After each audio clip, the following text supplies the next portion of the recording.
I got so much motherfucking design on right now. Break it down, bring it back, make it clap. I got 3 old thoughts, new block, wear that thing. Bitches on my line, and you know. Assalamualaikum warahmatullahi wabarakatuh. Perkenalkan, nama saya Siti Mustalifah, J1B021016. Baik, di video kali ini saya ingin menyelesaikan tugas saya dari mata kuliah Hidrologi Pertanian dan Agroklimatologi yang berjudul Pengaruh Unsur Iklim dalam Bidang Pertanian. Pertama, saya ingin menjelaskan tentang pengertian iklim. Iklim adalah jalannya suatu keadaan cuaca atau keseluruhan dari gejala-gejala suatu di daerah tertentu sepanjang tahun dan dari tahun ke tahun. Di bumi, tidak ada tempat yang memiliki karakteristik yang sama persis tentang cuaca dan iklim. Iklim suatu wilayah atau daerah dapat ditentukan oleh 5 faktor utama, yaitu garis lintang, angin utama, massa daratan atau benua, arus samudra, serta topografi.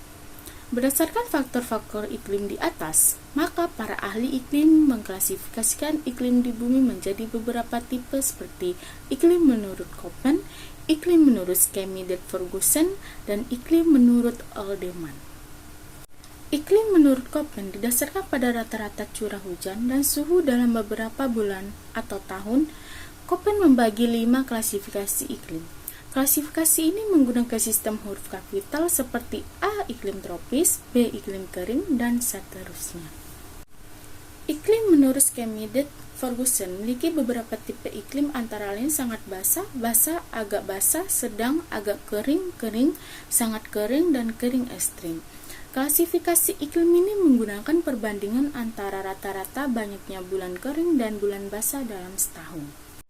Iklim menurut Alderman, klasifikasi iklim yang didasarkan pada kriteria bulan basah dan bulan kering secara berturut-turut. Jenis klasifikasi iklim ini masih tergolong baru di Indonesia. Maka dari itu, dalam beberapa hal masih dibutuhkan diskusi dan penelitian lebih lanjut mengenai batasan atau kriteria yang digunakan. 2. Pengaruh unsur iklim dalam bidang pertanian. Unsur-unsur iklim meliputi curah hujan, suhu dan kelembapan, angin, dan radiasi matahari. Selanjutnya, saya ingin menjelaskan tentang curah hujan. Curah hujan yang turun ke bumi tidak lepas dari suatu proses alami berkelanjutan, yaitu siklus hidrologi. Siklus hidrologi yang juga dikenal dengan siklus air adalah proses yang diawali menguapnya air ke atmosfer. Kemudian, air dalam bentuk gas akan membentuk awan. Selanjutnya, air dalam bentuk awan akan kembali turun ke bumi. Air yang turun ke bumi ini dikenal sebagai hujan, baik berbentuk hujan air, hujan salju, atau hujan es. Sebagai negara yang terletak di garis khatulistiwa, Indonesia memiliki musim kemarau dan penghujan yang dikatakan seimbang. Adanya 2 jenis musim ini memberi pengaruh terhadap kelangsungan hidup berbagai makhluk hidup di Indonesia. Oleh sebab itu, pentingnya mengerti dan memahami kondisi curah hujan setiap musim sangat diperlukan agar kegiatan berjalan lancar, khususnya dalam bidang pangan. Suhu dan kelembapan. Suhu menunjukkan derajat atau ukuran panas suatu benda. Mudahnya, semakin tinggi suhu suatu benda, semakin panas benda tersebut. Secara mikroskopis, suhu menunjukkan energi yang dimiliki oleh suatu benda. Setiap atom dalam benda masing-masing bergerak, baik itu dalam bentuk perpindahan maupun gerakan di tempat getaran. Semakin tinggi energi atom-atom penyusun benda, makin tinggi suhu benda tersebut. Kelembapan adalah ukuran kadar uap air yang berada dalam bentuk gas di udara. Udara di sini dapat dimaknai sebagai udara dalam ruangan ataupun udara pada lapisan atmosfer. Jumlah uap air yang berada di atmosfer sekitar 2% saja dari jumlah massa keseluruhan dari atmosfer. Jumlah yang relatif sedikit jika dibandingkan dengan gas lain, akan tetapi jumlah tersebut juga tidak selalu konstan dan tetap.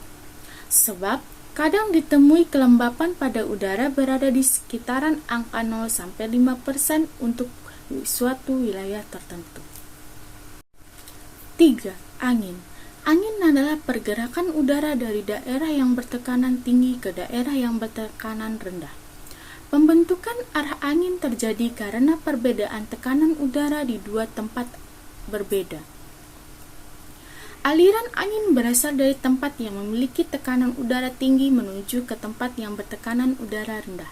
Terjadinya angin dipengaruhi oleh rotasi bumi bersamaan dengan proses pemanasan suatu wilayah oleh matahari. Angin diberi nama berdasarkan asal datangnya, seperti angin darat, angin lembah, dan angin gunung.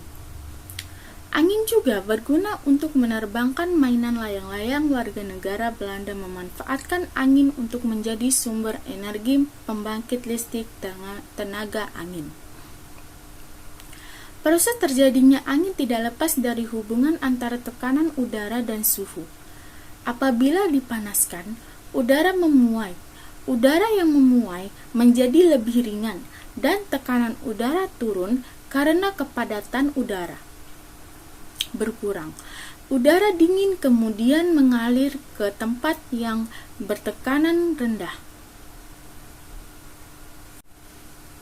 4. Radiasi matahari. Sinar yang berasal dari matahari. Produk yang dihasilkan oleh sinar matahari adalah beberapa jenis sinar ultraviolet.